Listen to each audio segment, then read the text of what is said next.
Bonjour et ravi de vous retrouver pour une nouvelle émission d'Alternative, votre émission en partenariat, vous le savez maintenant, avec l'Université internationale de Rabat. Un rendez-vous que vous connaissez bien maintenant. Alternative, c'est l'essentiel de l'actualité nationale et internationale, décrypté par des experts et des personnalités en une dizaine de minutes. Bref, un regard alternatif du Sud, de l'Afrique, du Maroc. Et c'est d'Afrique dont nous allons parler encore aujourd'hui, de l'Afrique maritime et de ses enjeux au cœur du Blue Africa Summit. Connecter le continent à travers ses ports, ses détroits, ses canaux maritimes, c'est ce dont sont venus parler une vingtaine de chefs d'État, de chefs de gouvernement africains et ministres africains, de hauts responsables d'organisations internationales et d'experts lors de ce sommet qui se tient pour sa seconde fois dans la symbolique ville de Tanger. Organisé par l'Académie du Royaume du Maroc, la Saison Bleue et le Forum mondial de la mer.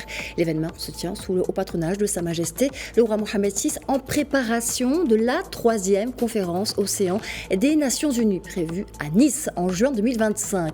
Selon les estimations de l'Union africaine, l'économie bleue génère plus de 300 milliards de dollars et fait vivre près de 50 millions de personnes sur le continent. Rappelons aussi que la croissance africaine dépend largement des échanges internationaux qui se font à plus de 90% par voie maritime.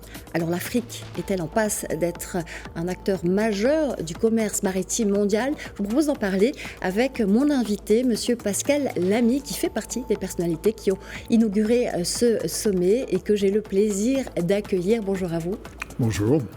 Alors, vous êtes président du groupe stratégique Afrique-Europe sur la gouvernance des océans, président également du Forum maritime mondial de Bizerte et aussi président du Forum sur l'économie et la finance bleue. Bienvenue à vous. Il y a un titre également qui est important, c'est celui de président du Forum de Paris sur la paix. On est ravis de vous recevoir.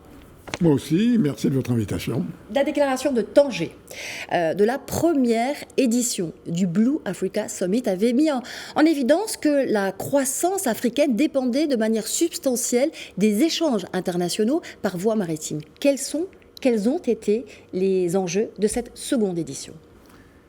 Alors, cette seconde édition, plus ample que la première, vous avez cité des chiffres de présence de beaucoup de gouvernements africains qui le démontrent, a été conçue comme l'étape africaine vers la conférence des Nations Unies qui se tiendra sur les océans l'année prochaine à Nice, sur la côte sud de la France. Ça fait 30 ans qu'on a des conférences sur le climat. Ce n'est que la 3e édition d'une conférence des Nations Unies sur l'océan. C'est dire à quel point l'océan est une question nouvelle dans l'agenda international. Et évidemment, les questions climatiques ou de biodiversité n'y sont pas pour rien. Et donc, pour répondre à votre question, cette fois-ci, nous avons concentré notre attention, nos travaux, sur ce que l'Afrique doit apporter comme message, comme réalisation, comme espoir, en juin 2025 à Nice. Et tout ça tourne autour d'un couple qu'il faut parvenir à articuler entre, d'une part, d'énormes opportunités dans l'océan, dans l'hydrosphère, pour l'Afrique dans l'avenir, qu'il s'agisse d'alimentation, d'énergie, de transport, de tourisme d'un côté, et de l'autre côté, malheureusement, des phénomènes que l'on constate en Afrique plus qu'ailleurs, en tout cas si on regarde le versant méditerranéen de l'Afrique, qui est cette détestable dégradation des écosystèmes marins auxquels nous assistons. Donc, d'un côté, il y a des formidables espoirs, et de l'autre côté, nous savons que si on veut leur donner la moindre chance de servir nos populations, il faut très vite arrêter la dégradation des écosystèmes marins, la pollution plastique, la surpêche, la montée du niveau des eaux, pour ne prendre que ces 3 exemples, et renverser la vapeur pour redonner toutes ses chances à cette opportunité. Et l'Afrique, plus que d'autres continents, finalement, même si c'est aussi le cas de l'Europe, c'est d'ailleurs pourquoi il y a un très fort partenariat euro-africain dans cette affaire, l'Afrique est probablement sur Terre le continent qui résume le mieux cette espèce de tension qu'il nous faut bien articuler entre de l'économie positive et de l'environnement qu'il faut arrêter de dégrader. D'accord.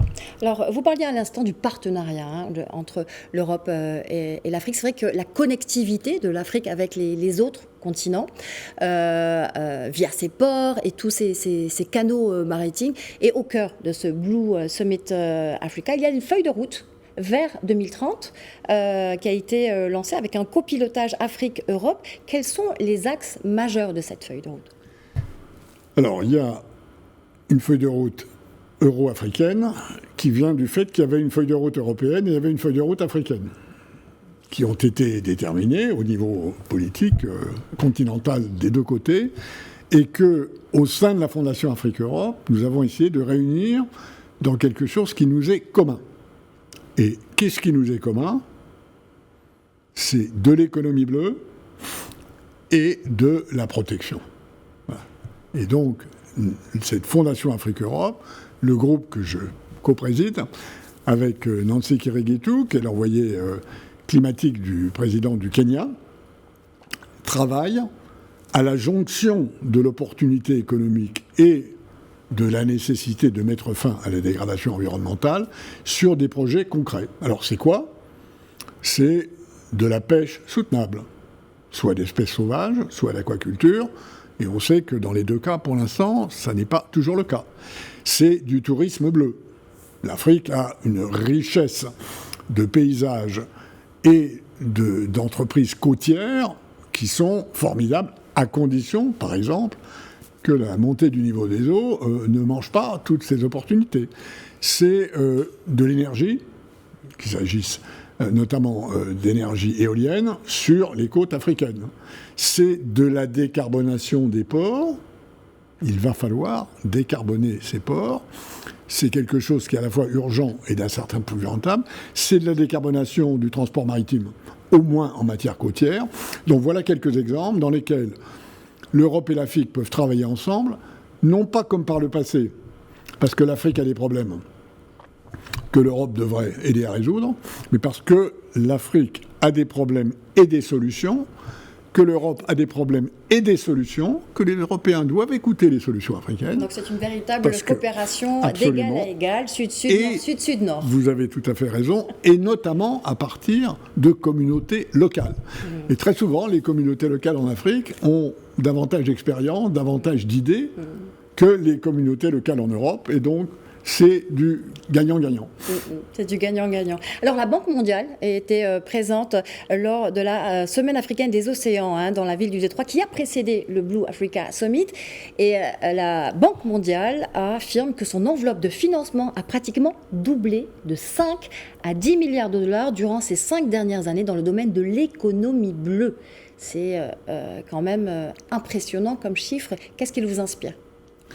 Alors c'est vrai que le financement de l'économie bleue a commencé à se développer. Pas de doute. Et les chiffres que vous donnez sur la Banque mondiale, c'est ce qu'on trouve aussi dans un certain nombre d'autres pays. Cependant, on est très loin du compte. Si vous regardez les objectifs du développement durable, l'objectif 14 de l'ONU, qui est celui qui consiste à récupérer le potentiel des océans, est le moins financé de tous. Et donc nous avons un énorme problème de financement qu'on va d'ailleurs faire avancer à Monaco, à un forum que je co-préside avec l'ambassadrice de Palau à New York, qui s'appelle le Blue Economic and Finance Forum, et qui se tiendra à Monaco. Et le prince Albert était ici à Tanger aujourd'hui et hier pour en parler, de manière à accélérer la mobilisation de capitaux dans la banque, dans l'assurance, dans la philanthropie, dans la finance publique, de telle sorte à couvrir beaucoup mieux le grand spectre de besoins qu'il y a. D'une part, à un bout de ce spectre de la protection, de la résilience, c'est pas forcément rentable pour des capitalistes, mais c'est très important pour l'avenir. Et donc là, il faut de l'argent public et de la philanthropie pour le mixer avec de l'argent privé, et de l'autre côté, il y a des choses qui sont éminemment rentables, comme la décarbonation du transport maritime ou comme des activités de pêche soutenable. Donc là aussi, il y a un énorme effort à faire. On a commencé à le faire en finance verte. On voit bien que maintenant, il y a des green bonds, il faut le faire aussi en matière océanique. Il faut des blue bonds. Il faut des dettes, des swaps dettes contre nature, comme ça a commencé à se faire dans la Caraïbe, où on réduit la dette d'un pays si ce pays prend des mesures de conservation de son corail, par exemple. Tout ceci est devant nous et il faut aller plus vite que nous ne l'avons fait jusqu'à présent. D'accord. Alors nous le disions tout à l'heure, Tanger a également abrité la 3e édition de la conférence ministérielle de haut niveau sur l'initiative de la ceinture bleue lancée en 2016 par le Maroc. Que pouvez-vous nous dire de l'approche développée par le Royaume du Maroc en matière d'économie bleue ? Oui, là comme ailleurs, le Maroc est dans le peloton de tête des pays émergents. La stratégie maritime atlantique que Sa Majesté a lancée en 2023, avant la première édition du forum de Tanger, de ce Blue Africa Summit, qui était encore très marocain, un peu africain et un peu européen la dernière fois, et cette fois-ci, très africain, très européen et très marocain. Donc on a fait des progrès, et je pense que c'est effectivement dans la ligne de cette stratégie. Le Maroc est un grand pays maritime. Il a un privilège assez extraordinaire qui est d'avoir à la fois une façade méditerranéenne et une façade atlantique. C'est pas à vous que j'apprendrai qu'elle ne se ressemble pas vraiment du point de vue de la gestion des espaces maritimes.